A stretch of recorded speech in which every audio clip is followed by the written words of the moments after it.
हम लोग सीरियस ही नहीं ले रहे थे कोरोना को। बस अभी याद आया, पहले पता नहीं। बगैर ज़बरदस्ती हम लोग चल नहीं सकते।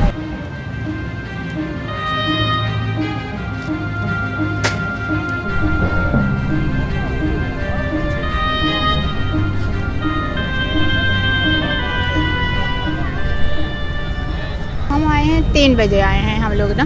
बस वो यही है कि हम लोग सीरियस ही नहीं ले रहे थे कोरोना को, इसी वजह से आए नहीं हैं। अब हॉस्पिटल भर रहे हैं तो हमें भी एहसास हुआ है कि कोरोना की वैक्सीनेशन हमें करवा लेनी चाहिए अब।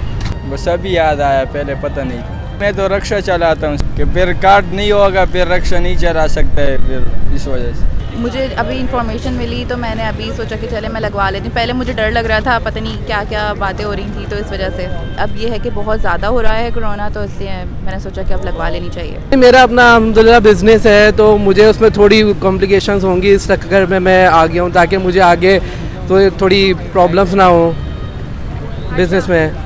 पहले मेरे घर में सब एल्डर जो है उनकी लग गई थी, तो मैंने कहा कि अब मुझे लगवानी चाहिए क्योंकि मैं हाउस वाइफ हूँ। मैं समझता हूँ कि हमारी आवाम वैसे तो नहीं आएगी लगाने, क्योंकि अक्सर एक माइंडसेट है हमारा कि हम लोग समझते हैं कि यार ये कोई यहूदी साजिश है, ऐसा कुछ नहीं है। बट ऐसा कुछ नहीं है, ये मैंडेटरी है, आपको निकलना पड़ेगा, हमें ज़बरदस्ती करनी पड़ेगी क्योंकि हम बगैर ज़बरदस्ती हम लोग चल नहीं सकते।